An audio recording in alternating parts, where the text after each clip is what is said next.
아, 그 SOA 초창기에 뭐 아까 말씀하셨을 때 출판이라든지 전시라든지 이런 것도 하셨지만 또 뭐 그 이후에 제가 알기로도 이제 뭐 건축 프로젝트를 하셨지만 사실 SOA를 건축계에던 뭐 대중적으로든 가장 이름을 알린 프로젝트가 지붕 감각으로 보여져요 저한테는. 네네.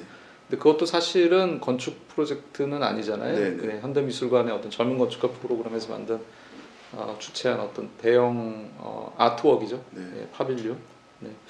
그래서 그 지붕 감각이라는 것이 지붕 감각 프로젝트가 그게 SOA에게 어떤 중요한 그 뭐 건축적으로든 아니면 여러 가지 측면에서 당선되기 전에 그 공모에 참여했던 때를 떠올려 보면 그 프로젝트를 해야겠다라고 하는 열망이 사실 굉장히 컸던 것 같고요.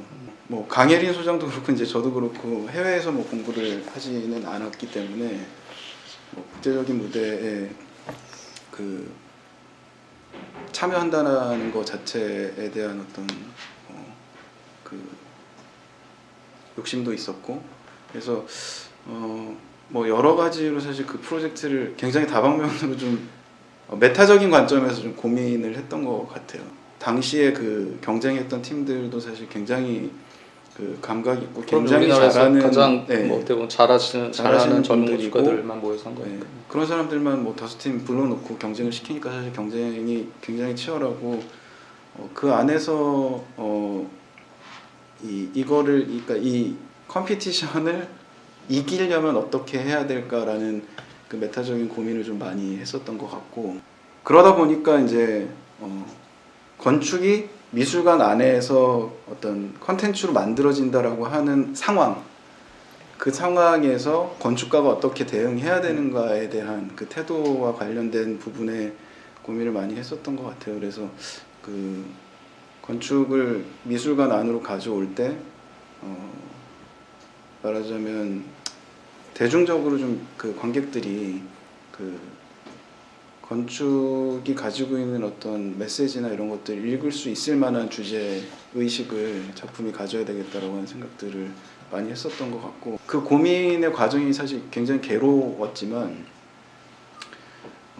그런 고민들이 저희가 그 이후에 작업을 해나가는데 좀 작업에 대한 태도를 좀 이렇게 지배하고 있는 것 같다는 생각이 좀 들더라고요. 그러니까 근본적으로 이게 건축은 아닌데 지붕이라고 하는 어떤 건축의 요소로서의 그 말하자면 전시 대상, 그러니까 건축의 한 요소를 전시의 대상으로 치환시켜가지고 관객들한테 무언가를 선보일 수 있겠다라고 하는 어떤 관점 같은 것들을 그 작업하면서 좀 가지게 됐던 것 같고요.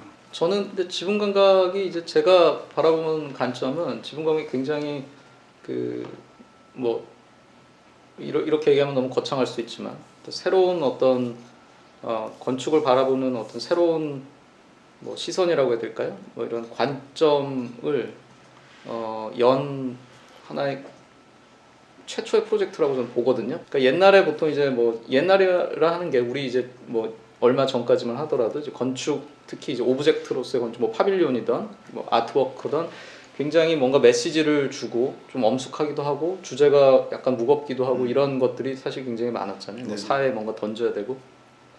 근데 지붕 감각은 제가 봤을 때는 뭐 물론 이제 건축가 SOA의 어떤 의도는 있었겠지만 그런 어떤 메시지가 뒤에 있었겠죠. 컨셉이 분명히.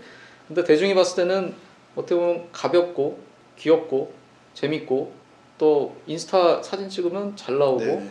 이제 그런 측면에서 봤을 때 뭐 건축이라는 것들을 좀 더 친숙하게 한 것 같아요. 네. 그러니까 이게 사실 어떤 로직에 의해서 이런 형태가 사람들이 좋아한다 안 한다 저희는 모르잖아요. 네. 예.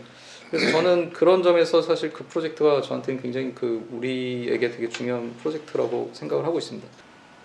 사람들이 이제 내가 생각하는 건축가로서 뭔가를 만드는 사람으로서 그 창작자로서 이렇게 생각하는 것보다 훨씬 더 이 그 향유하는 어떤 기술이랄까 이런 것들이 훨씬 더 글로벌하고 우리나라 사람들이 훨씬 더 글로벌하고 감각들이 훨씬 더 세련되다라는 생각들은 했던 것 같아요. 그래서 사람들이 그 밑에서 이제 여러 가지 방식으로 그 공간을 즐기는 걸 보면서 되게 보람을 느끼기도 했던 것 같고, 뭐 이거는 정말 해보고 싶다라고 하는 욕심을 넘어서 건축가로서 공간을 만드는 사람으로서 굉장히 보람을 느꼈던 작업이었던 것 같아요. 학생들한테 되게 큰 영향을 줬어요. 오하우스라고 뭐 저희가 이제 학생 네. 그 프로젝트가 있잖아요. 파빌리온. 네.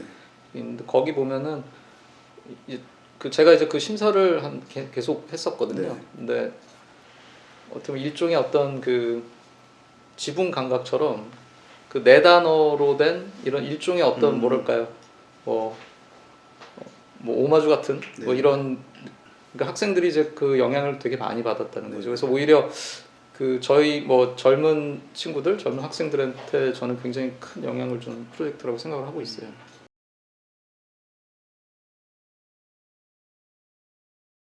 이제 보통은 건축주를 기준으로 했을 때 프로젝트라는 게 이제 뭐 민간 주도형 프로젝트가 있고 또 관 주도형 프로젝트가 있을 것 같아요. 그래서 근데 SOA는 제가 알기로는 거의 비슷비슷하게 네. 관 주도, 그러니까 관에서 나오는 프로젝트, 그다음에 민간 프로젝트 이렇게 거의 비슷하게 하시죠? 네, 프로젝트 네. 개수로는 네네. 거의 비슷한 5대5 네. 정도 수준에서 그게 어떻게 보면 가장 이상적인데 사실 그렇게 하기가 되게 어렵잖아요. 일단은 우리나라의 건축이 새로 만들어지는 양이라고 하는 게 과거에 한참 경제 성장을 하던 시기하고는 사실 많이 다르잖아요. 네. 근데 이제 여전히 공공 섹터에서 소위 이제 빌딩을 필요로 하는 것들은 아주 지속적으로 수요랄까 이런 것들이 있는 상황인 거죠. 그래서 결국은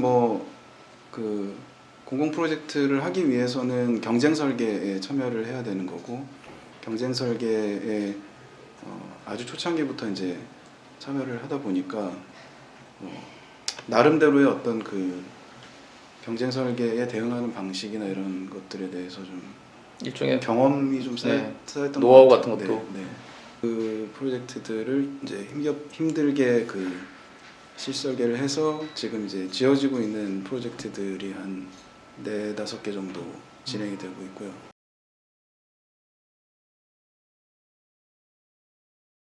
그다음에 이제 뭐 건축이라는 게 뭐 굉장히 뭐 재밌기도 하지만 사실은 건축하면서 가장 어떻게 보면 맥 빠지기도 하고 뭐 좌절을 주기도 하는 게 프로젝트가 이제 의도대로 안 나왔을 때, 이제 그런 경우는 사실 건축가들한테 가장 실망을 주는 때죠.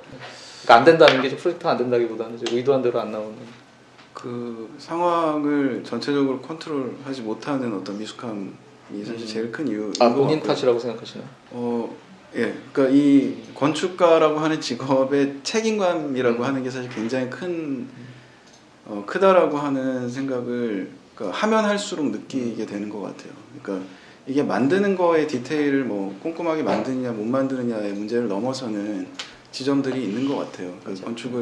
건축가가 혼자서 잘 그린다고 해서 잘 만들어지는 건 아니고 기술을 이해해야 되고, 그다음에 기술을 수행하는 사람들 이해해야 되고, 그다음에 현장의 상황 이해해야 되고, 발주자의 그러니까 오너의 리퀘어먼트가 무엇인지에 대해서 마치 뭐 어떤 글을 읽으면서 그 행간의 의미를 캐치해내야 되는 것처럼 숨겨진 무언가까지를 파악해서 프로젝트에 담아내야 되는 거고, 그걸 하면 오케이인 거고 그렇지 않으면 잘못하는.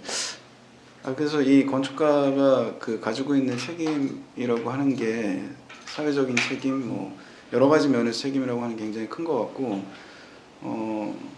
그것까지를 다 잘 수행해내는 게